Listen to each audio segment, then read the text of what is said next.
Support comes from the Missouri Forest Products Association, committed to conservation and careful management of the state's forests to make them more resilient and better habitats for wildlife. ChooseWood.com. It's Thursday, September 23rd. This is The Gateway. I'm Wayne Pratt. Many OBGYNs in Missouri are reporting more complications with expectant mothers battling COVID-19. We're seeing an increase in that need to be ventilated, that need for respiratory support. We're doing preterm deliveries. We're doing unplanned emergency C-sections. We'll report on how OBGYNs are dealing with births during the pandemic in just a few minutes. A procedural debate during the Missouri legislature's veto session is creating doubt over the state's budget process. As St. Louis Public Radio's Sarah Kellogg reports, some senators are not pleased with the veto override process and how the budget is handled. The debate that brought the Senate to a standstill has created further questions over other established chamber procedures. Republican Senator Bob Onder of Lake St. Louis says he has issues with how the Senate tackles the budget in general, including how senators are not encouraged to add floor amendments. Essentially, 2/3 of senators, and by extension, 2/3 of the citizens of the state of Missouri, have no influence over the budget in the Missouri Senate. That is absolutely wrong. Onder says he also expects to see efforts to place some of the vetoed budget items into the next budget. You can hear more of Onder's interview on Politically Speaking at stlpublicradio.org. I'm Sarah Kellogg, St. Louis Public Radio.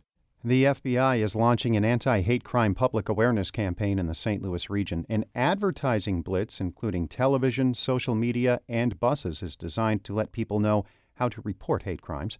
FBI Special Agent Richard Quinn says the incidents are likely underreported in Missouri and the rest of the country. There are probably multiple reasons for that, but I think one of them is a lack of understanding and a lack of clarity about to whom you should report a hate crime. That audio is from 5 on Your Side. The FBI says hate crimes can be reported at tips.fbi.gov or 1-800-CALL-FBI. The Parkway School District is investigating racist graffiti found on the walls of a Parkway Central High School bathroom. It was found yesterday afternoon. Principal Tim McCarthy says the graffiti is, quote, an affront to the core values of the community. In a letter to parents, he says anyone involved will be held accountable. McCarthy also says administrators, counselors, teachers, and staff will be supporting students harmed by the incident as classes resume today. A new Illinois law will help college students take a closer look at private student debt. Caroline Kobzanski has more. Governor J.B. Pritzker signed the Know Before You Owe Act. The law demands that private lenders and private colleges make students aware of all their federally funded options for loans before they take out private loans. The extra education aims to help students max out less risky federal loans before taking the plunge on private loans, which have fewer protections for borrowers. State Representative Katie Stewart says the law will protect students from being taken in by lenders who offer them money they don't actually need. They don't really understand the terms of the loans, and they maybe don't understand that they would have much better rates if they had gotten federal subsidized loans. Though the law exempts lenders who give fewer than 10 education loans every year, Stewart says she isn't concerned about scofflaws taking advantage of the loophole. I'm Caroline Kobzanski. The owner of the Los Angeles Rams will have to show his financial records as part of a lawsuit filed after the team relocated from St. Louis in 2016. The Post-Dispatch reports the Missouri Supreme Court has rejected a request from Stan Kroenke's lawyers and the National Football League to block a St. Louis circuit judge's order to hand over the documents. They include records on the financial affairs of other sports franchises, management groups, and Kroenke's wife, who is a multi-billion-dollar heir to the Walmart fortune.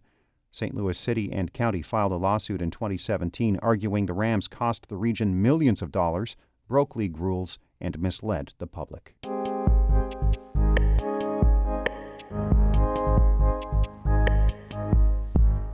Missouri was an early hotspot for the Delta variant, leading to more severe illness in young people, including expectant mothers. As Rebecca Smith reports, many OBGYNs across the state are now worried about severe COVID complications for moms, including stillbirth.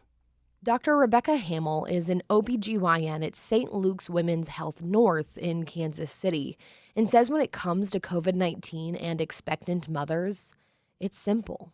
Moms are scared. I so very understand that. I mean, on a personal level, I am a pregnant obstetrician. I'm in my third trimester.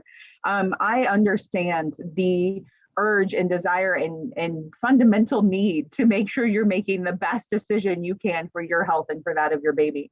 Hamill adds that right now, those fears are justified, as OBGYNs are seeing some new worrisome complications arise from COVID infections during pregnancy. Fortunately, most of my moms have uncomplicated infections, but unfortunately, we are absolutely seeing the rare exception to that at all gestational ages. In the first trimester, we are seeing an increase in miscarriage.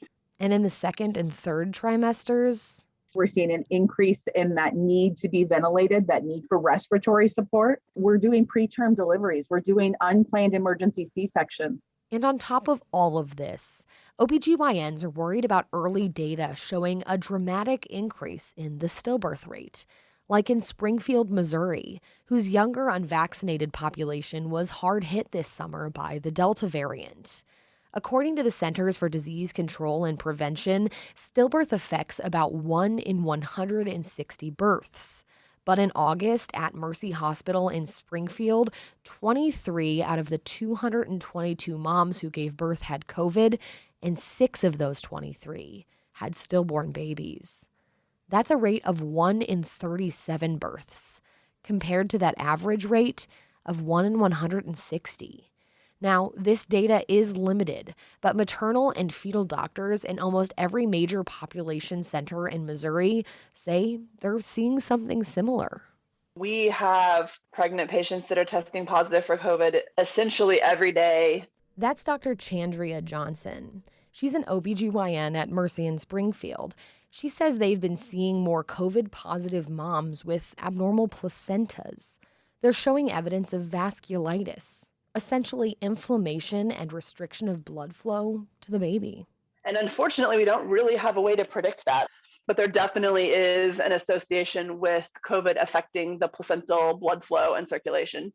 Now, Dr. Geeta Swamy is an OBGYN at Duke University, who's part of a national work group of doctors looking at COVID's impacts on pregnancy. Thankfully, we're not seeing those kind of things widespread. But with how aggressive the Delta variant is, I would not be surprised to find that we start seeing more signs of how that virus is impacting pregnancy. She adds that it's still too early to draw any broad conclusions or make any recommendations nationally, as more data is needed.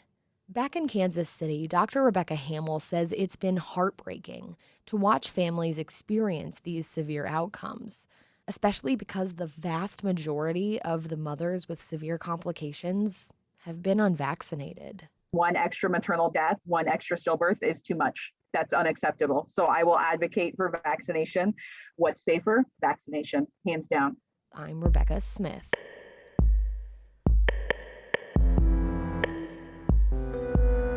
Rebecca is a reporter at member station KBIA in Columbia and a former St. Louis Public Radio intern.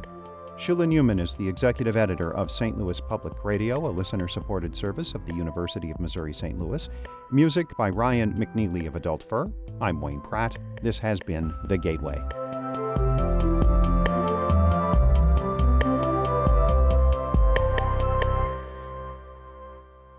Support comes from the Missouri Forest Products Association, providing more than 41,000 jobs in the production of wood pallets, railroad ties, white oak barrels, hardwood floors, and more.